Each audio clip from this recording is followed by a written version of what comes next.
వందే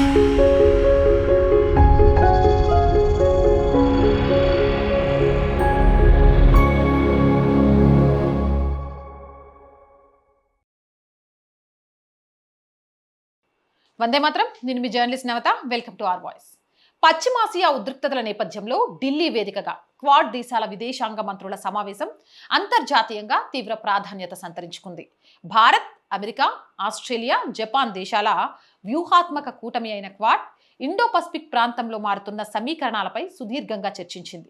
భారత విదేశాంగ మంత్రి ఎస్ జయశంకర్, అమెరికా విదేశాంగ కార్యదర్శి మార్కో రూబియో, ఆస్ట్రేలియా విదేశాంగ మంత్రి పెన్నీ వాంగ్, జపాన్ విదేశాంగ మంత్రి తోషిమిట్సు మొతేగి ఈ సదస్సులో పాల్గొన్నారు. 4 దేశాల మధ్య సంబంధాలు, పరస్పర సహకారంపై విస్తృతంగా చర్చించారు. ఇండో పసిఫిక్ ప్రాంతంలో సముద్ర భద్రత, ఆర్థిక సహకారం, సవాళ్లను ఎదుర్కొనే వ్యూహాలపై కీలక నిర్ణయాలు తీసుకున్నారు. స్వేచ్ఛాయుత సముద్ర రవాణాకు రక్షణ కల్పించడం, నిబంధనల ఆధారిత వ్యవస్థ పరిరక్షణ కోసమేనని నలుగురు రాయబారులు తెలిపారు. ఇంధన సరఫరాలో తలెత్తే అంతరాయాలను సమర్థవంతంగా ఎదుర్కోవడానికి క్వాడ్ కూటమి ఇండో పసిఫిక్ ఇంధన భద్రతా మార్గదర్శక ప్రణాళికను విడుదల చేసింది. అత్యవసర పరిస్థితుల్లో పరస్పర సమన్వయానికి, విధానపరమైన నిర్ణయాలు తీసుకోవడానికి ఇది తోడ్పడుతుందని తెలిపింది. ప్రపంచ చమురు, సహజ వాయువు రవాణాలో కీలక మార్గమైన హార్మోజ్ జలసంధి ఇరాన్ ఆంక్షలతో నిలిచిపోయిన నేపథ్యంలో ఈ ప్రణాళికను ముందుకు తీసుకొచ్చింది. ఇండో పసిఫిక్ ప్రాంతంలో అరుదైన ఖనిజాలు సప్లై చైన్లను బలోపేతం చేయడానికి ప్రభుత్వం, ప్రైవేటు భాగస్వామ్యంతో $20 బిలియన్ వరకు ఖర్చు చేయబోతున్నట్లు ప్రకటించింది. కీలక ఖనిజాలు, ఇంధన రంగాల్లో సహకారాన్ని పెంపొందించుకోవడమని తెలిపింది.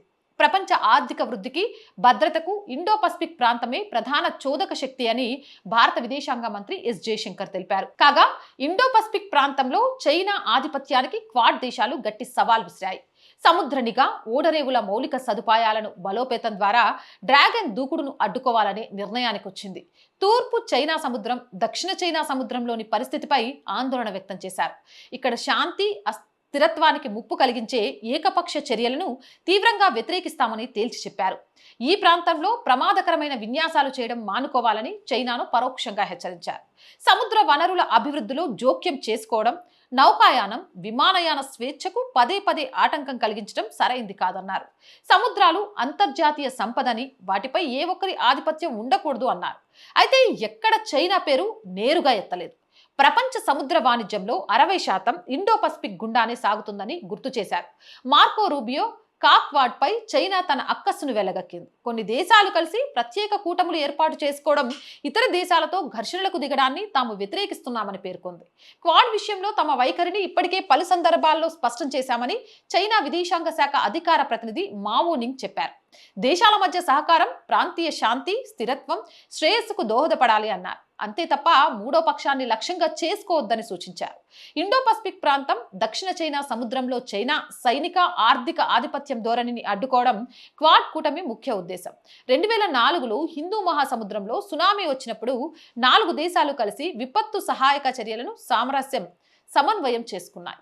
ఇదే క్వాడ్ ఏర్పాటుకు పునాదిగా నిలిచింది. 2007లో జపాన్ అప్పటి ప్రధానమంత్రి షింజో అబే ఈ కూటమి ఆలోచనను తెరపైకి తేగా 2017లో ఇది ఉనికిలోకి వచ్చింది. ఏదేమైనా ఈ కూటమి ఈ దేశాల అభివృద్ధితో పాటు భారతదేశ దౌత్యపరమైన విషయంలో విజయం సాధించింది అని చెప్తున్నారు. మరి మీరేమంటారు? మీ అభిప్రాయం ఏంటి? కామెంట్ చేయండి. జై హింద్, జై భారత్. అండ్ మోర్ వీడియోస్ కోసం our group of channels, our voice, our political, our సంస్కృతి ఛానల్స్ని వెంటనే సబ్స్క్రైబ్ చేయండి. అలాగే కంటెంట్ బాగుంది అనిపిస్తే లైక్ చేయండి, షేర్ చేయండి. ఆర్థికంగా ఆర్ వాయిస్కి చేయూతనందించండి. ఫస్ట్ వీక్ వచ్చేసింది. శాలరీస్, రెంట్స్ చాలా ఉన్నాయండి. కొన్ని అనివార్య కారణాల వల్ల మనం మధ్యలో కొంత వీడియోస్ కూడా చేయలేకపోయాము. ఈ మంత్ ఆర్థికంగా చాలా భారం అవుతుంది. కాబట్టి మీరే ఆర్థికంగా చేయూతనందించి ఈ ఛానల్ని కాపాడతారు అని ఆశిస్తున్నాను. ఆర్థికంగా సపోర్ట్ చేయాలి అంటే సబ్స్క్రిప్షన్ పక్కనే జాయిన్ అనే బటన్ ఉంది. 1 to 5 లెవెల్స్ ఉన్నాయి. ఏదో ఒక లెవెల్లో సపోర్ట్ చేయండి. లేదా స్క్రీన్ మీద గూగుల్ పే, ఫోన్పేతో పాటు అకౌంట్ డీటెయిల్స్ ఇచ్చాను. మీకు తోచిన సహాయం అందించవచ్చు.